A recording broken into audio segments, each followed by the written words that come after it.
ser um instrumento vivo, meu Senhor. Envia-me para ser o seu abraço acolhedor, me levar tua palavra, ser canal da tua graça, completar carreira e guardar a fé, levando seu amor.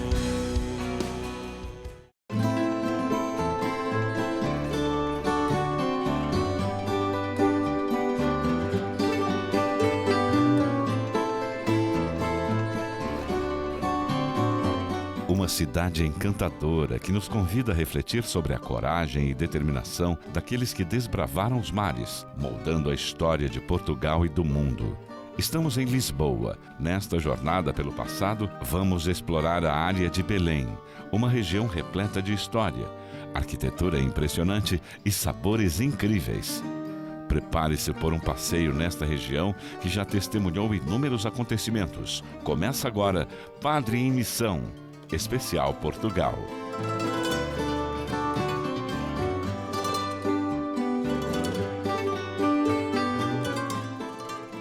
Olá pessoal, nós estamos em Lisboa, de onde tudo começa em relação ao Brasil. E nós estamos propriamente num bairro chamado Belém. E estamos diante do famoso mosteiro dos Jerônimos. Nós vamos passar neste Padre em Missão um pouco da parte cultural dessa belíssima cidade de Lisboa. O que você vai ver? Nós vamos falar sobre o Mosteiro dos Jerônimos, nós vamos mostrar algo que você conhece muito, já ouviu falar, curiosidade, o famoso pastel de nata.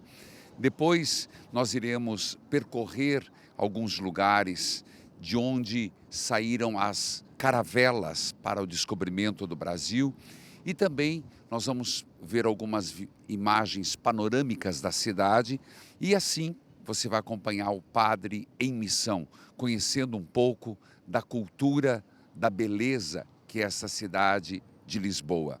Nós temos que lembrar que Lisboa é antiquíssima. Ela já veio dos visigodos, depois foi tomada pelos gregos, depois pelos romanos e, por fim, vamos atualizando, ela teve a invasão séria dos turcos, que foram rechaçados e, por fim, ela veio a ser patriarcado, inclusive, da Igreja Católica, com todos os reis.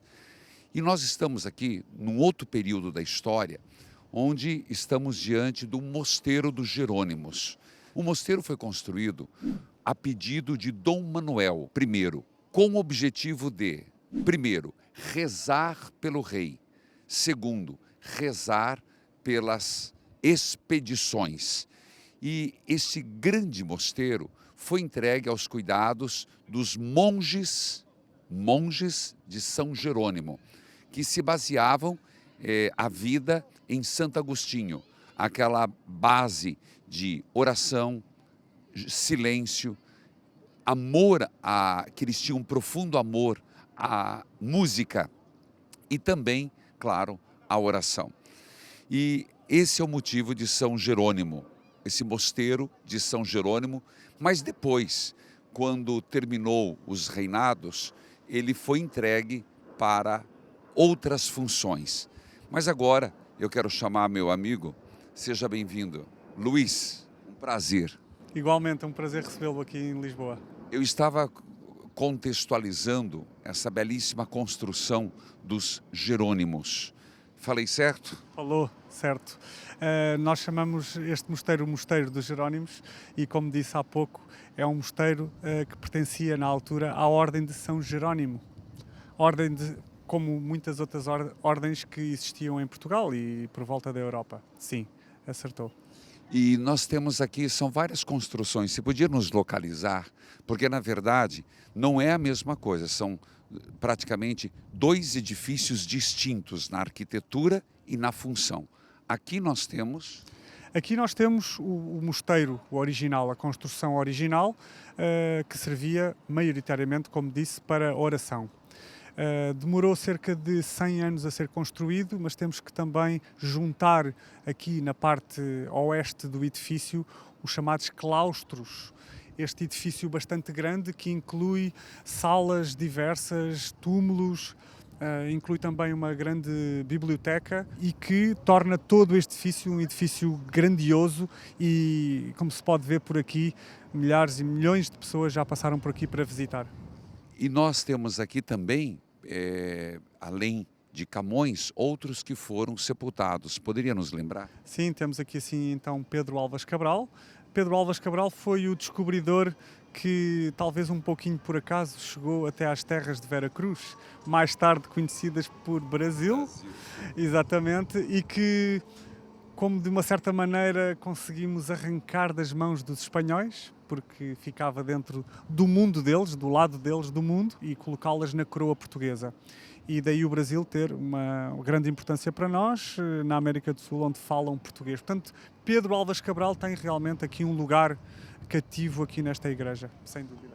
Gostaria de chamar a atenção, nós temos aqui nessa porta sul, que se abre para diante das grandes solenidades, para que o povo entre, do contrário, na outra porta, nós temos Nossa Senhora e o Menino, também chamado Nossa Senhora de Belém. E chamar a atenção pelos traços que ficaram aqui dos árabes, que você pode perceber. E nas cordas, em todo contorcido, exatamente lembrando um dos princípios do mosteiro dos Jerônimos, as grandes descobertas, as navegações. Por isso, lembrando as cordas dos barcos, das caravelas, das navegações. E daqui nós iremos para o outro lado, e você vai nos acompanhar, para a Torre de Belém, que foi construída por um propósito. Primeiro, proteger o Mosteiro dos Jerônimos. E depois nós estamos à beira do rio Tejo. Então, proteger das invasões. Vamos conhecer?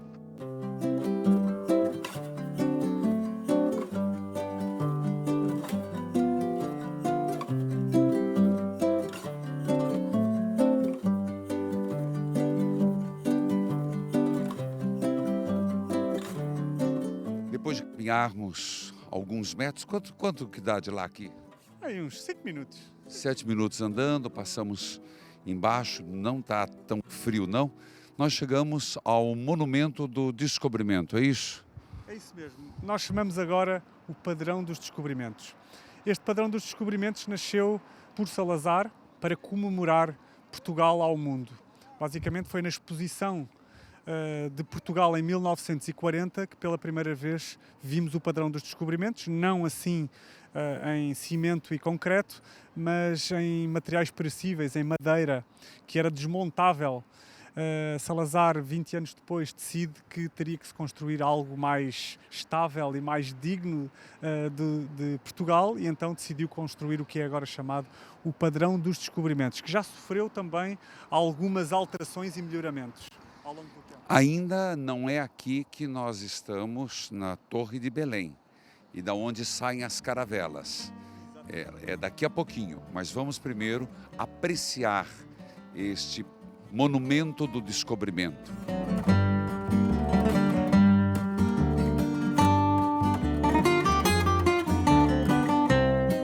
Nós estamos nesse Monumento do Descobrimento, mas temos que destacar alguns personagens. Claro, Vasco da Gama, que é o primeiro, você vai mostrar. Na verdade, o primeiro é o Infante Dom Henrique. Exato. Infante Dom Henrique foi o príncipe real, o infante que patrocinou as descobertas a Portugal e possibilitou que os navegadores fossem à procura de novas terras. E depois nós temos Vasco da Gama, Pedro Álvares Cabral e, detalhe, uma única mulher. Tem monges também e muitos outros que fizeram parte das grandes navegações. Mas por que uma mulher e quem é?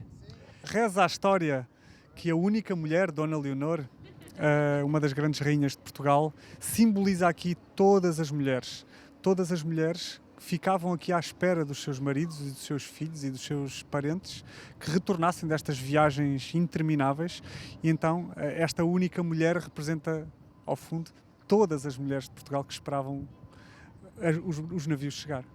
Detalhe importante, que é desta margem linda aqui, e daqui a pouco nós vamos conhecer a Torre de Belém, que nasce o famoso fado. Que o fado, aquele canto de nostalgia, de tristeza, das mulheres que se despedem dos seus homens, dos seus marinheiros. Por isso que o fado está sempre marcado por despedida, viuvez, elas usavam. Mas nós vamos falar do fado daqui a pouco. Primeiro, preste atenção no monumento.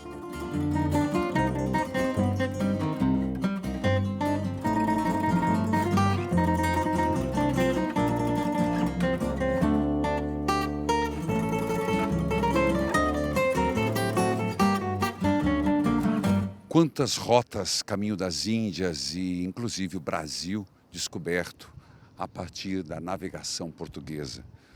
Eles foram pioneiros, e impressionante que aqui, andando reto, você que ainda não teve o prazer de conhecer Lisboa, estamos indo em direção à Torre de Belém, de proteção.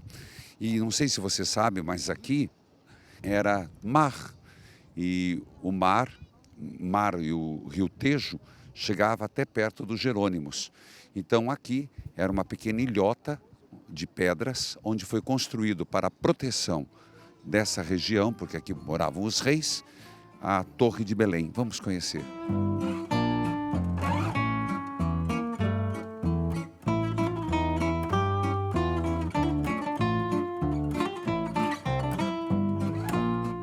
Depois de muitos e muitos metros, e não está frio, tá um sol bastante consistente, nós chegamos, encontramos brasileiros e mandaram um abraço para o Evangelizar é Preciso.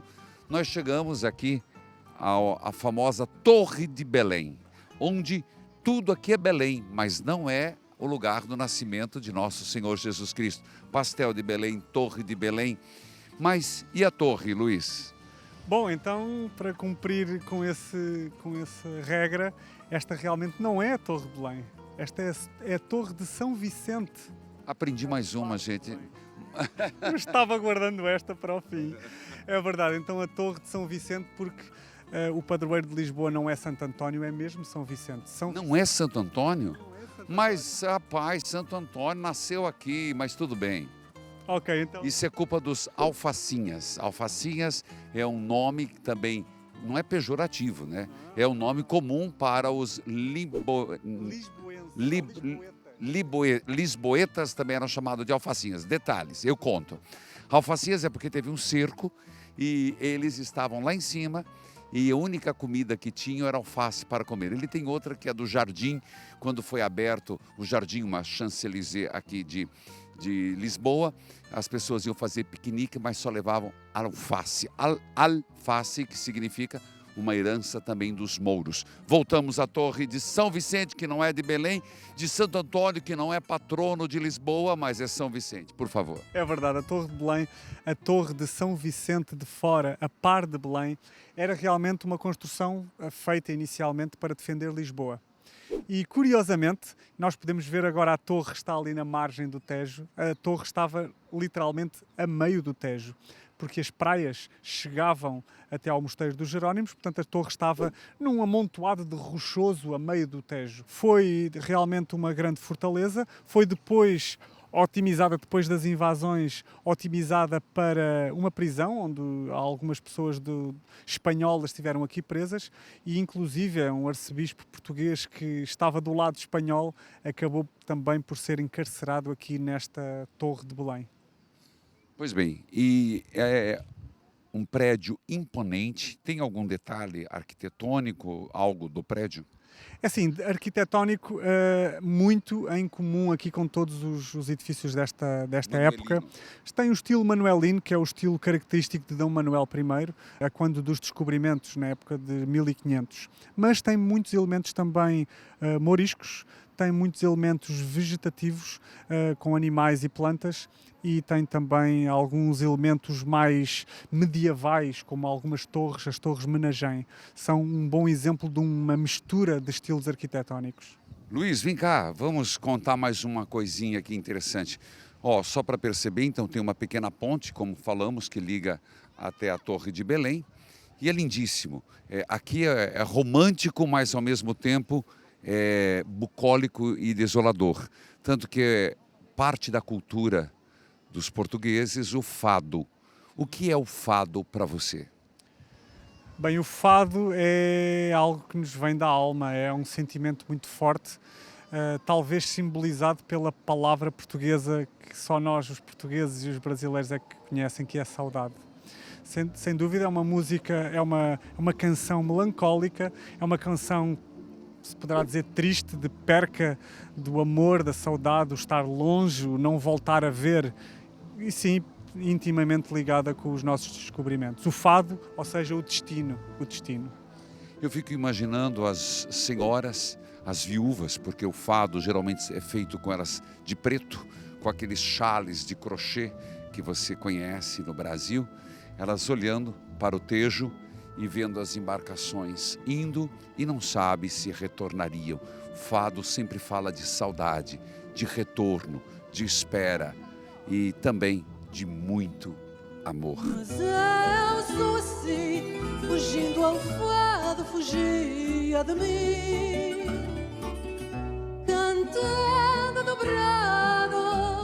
E agora, depois de termos caminhado tudo isso, o que é que você imagina? Está na hora de nós irmos à nossa fábrica de pastel de Belém, que não é pastel de Belém, é pastel de nata. Você vai me explicar tudo isso. De onde que veio isso?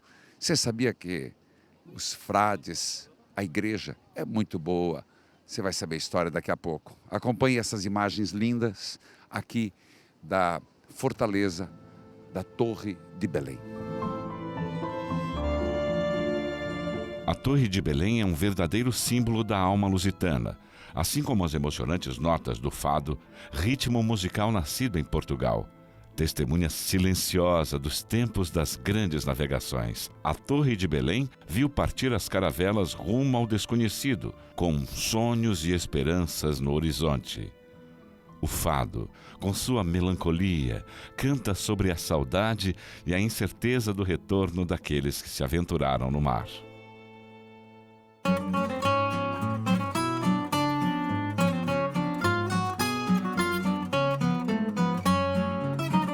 Bom, entre idas e vindas, voltamos para a região do Mosteiro dos Jerônimos e caminhando uns 50 metros, nós chegamos aos pastéis de Belém desde 1837. Luiz, a fila é grande, né? A fila é grande para comer o pastel de Belém. É verdade. Qual a história? Ele vai contar uma versão, depois eu vou contar outra versão, por favor. Então, a versão é que realmente a receita original foi inventada pelos monges que viviam aqui no mosteiro, no chamado Mosteiro de São Jerónimo. O que é facto é que, a seguir ao terremoto de 1755 aqui em Lisboa, a política e a Igreja decidiram que se chegou à altura de se separarem e então começaram a acabar com as ordens religiosas. E a Ordem de São Jerónimo, por estar aqui tão perto, pode ter sido as primeiras ordens a ser exterminada cá em Portugal, o que fez com que os monges perdessem a sua casa e o seu sustento. Diz a lenda que eles, aqui mesmo ao lado do mosteiro, arranjaram um pequeno local e aí começou a original fábrica dos pastéis de Belém. Não é muito diferente, mas é que você tem que entender que aqui havia muitos nobres e as freiras usavam muito da clara para engomar e sobravam muitas gemas. Então, as gemas, elas começaram a fazer uso da gema. Foi quando surgiu tanto os barriga de freira, pastel de Belém, os quindins e a maioria dos quitutes portugueses vem da gema do ovo, porque as monjas usavam as claras para engomar a roupa dos nobres. Não importa qual seja a sua versão, vamos lá experimentar. A fila já diminuiu um pouco. E nós chegamos aqui dentro E não vamos enfrentar fila, que nós vamos sentar, tomar um cafezinho e nós vamos contar para você o que é essa textura, o sabor e o gosto. Quando estiver em Portugal, vale a pena fazer essa experiência. Vamos lá. Por sinal, lugar lindíssimo. Dá uma examinada aqui, ó. São os quitutes, as iguarias. Para nós é o sonho. É o sonho. Nós chamamos de sonho. Tem tudo a ver, né? Tem tudo a ver o sonho, de tão gostoso. 1000 folhas. 1000 folhas. 1000 folhas, também muito conhecido, 1000 folhas. Maravilha. Nós tivemos a graça, a alegria de ser atendidos pelo Hugo. E eu fui pedir um café com leite, pastel de Belém, e queríamos pedir café preto, branco. Como é que é isso? Eu costumo dizer que café preto não existe, porque o café é sempre preto. Existe o café com leite, que as pessoas chamam café com leite é café branco. Não existe, só existe o café preto. Café preto. Mas você falou um outro nome. Abatanado é um nome tradicionalmente português, assim como a bica, que é uma sigla que quer dizer beber inclusive com açúcar, vem a sigla bica. Abatanado é um café típico português. Muito obrigado. Valeu. Agora vamos degustar. Tá aqui, ó. Fechando esse material. Não. Isso aqui não é para mostrar assim. Ô sacristão. É para mostrar assim, ó.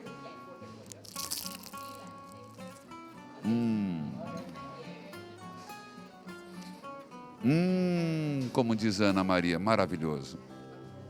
E assim nosso passeio por Belém chega ao fim, saboreando os autênticos pastéis de Belém, uma delícia portuguesa que conquista o paladar de todos que visitam este país. Até o próximo episódio.